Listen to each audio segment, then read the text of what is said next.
Ya Ali Madad.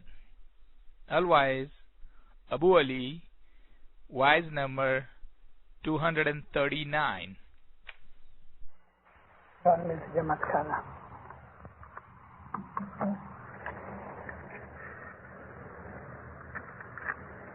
جی گھوم جوئی میں لاڑی جو گاو گھوم جوئی میں لاڑی جو گاو تو واڑی تنا پل ہو جی رے تو واڑی تنا پل پام ہو جی رے بھائی کھارا میٹھا نیتا میں وگت جب جو کھارا میٹھا نیتا میں وگت جب جو تو وقت ویلا کے مچوک جی رے بھائی وقت ویلا کے مچوک جی رے مولانا حضرت امام کی صلوات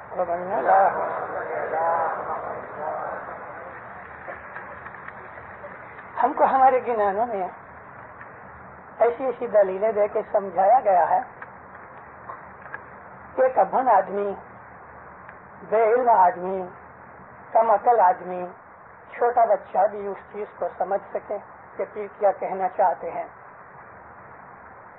ہم کسی بھی چھوٹے سے بچے کو 7, 8, 10 برس کی عمر ہو، اس کو کہو کہ منہ کھول، آنکھ بند کر، اور آپ اس کی زبان کے اوپر کھنڈ رکھو، پوچھو کیا ہے، کہے گا میٹھا ہے، کھنڈ ہے.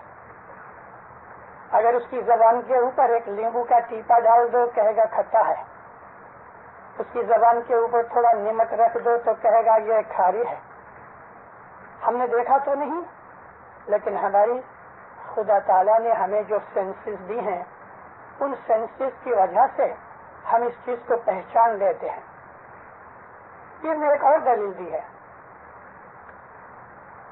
دنیا کے اندر خدا کی مرضی ہوتی ہے، بعض ایسی بیماریاں آ جاتی ہیں، اس میں ہمارے قصور ہوتے ہیں، مگر خدا کی رحمت شامل ہوتی ہے. جس پیر نے یہ گنان کتھا جو میں نے بولا ہے، اسی پیر نے ایک جگہ فرمایا ہے کہ کبھی ایک ایسا آدمی تھا جو نابینا ہے. نابینا کہتے ہیں جس کو نہ دکھے. اس کے ہاتھ میں لکڑی ہوتی ہے اور وہ لکڑی ٹھکورتے ٹھکورتے اپنے گھر چلے جاتا ہے، بازار میں جا کے اپنا سودا وغیرہ خریدتا ہے، اور جہاں اس کو جانا ہے گھوم پھر کے اپنے گھر واپس آ جاتا ہے. جی اندھڑو ہوئے لکڑی ٹھکورے انت پڑھنا بھولے واٹ جی مرا منیور ہوئے گنان وچار مرا منیور ہوئے گنان وچار واٹ کم جائے جی. ایک اندھا پھر فرماتے ہیں وہ لکڑی ٹھکورتا ہے، اپنا رستہ نہیں بھولتا. تم میرے مومن ہو کے خراب رستے کیوں جاؤ گے؟ اگر دنیا کا ایک اندھا آدمی رستہ نہیں بھولتا تو ہم پیر کے گنان کو سمجھ کے مرا منیور ہوئے نے گنان وچارے تے واٹے کیوں جائے، کیسے جا سکتا ہے؟ یہ چیزیں، یہ دلیلیں بہت سی ہیں ہمارے گنانوں کے اندر، چھوٹی چھوٹی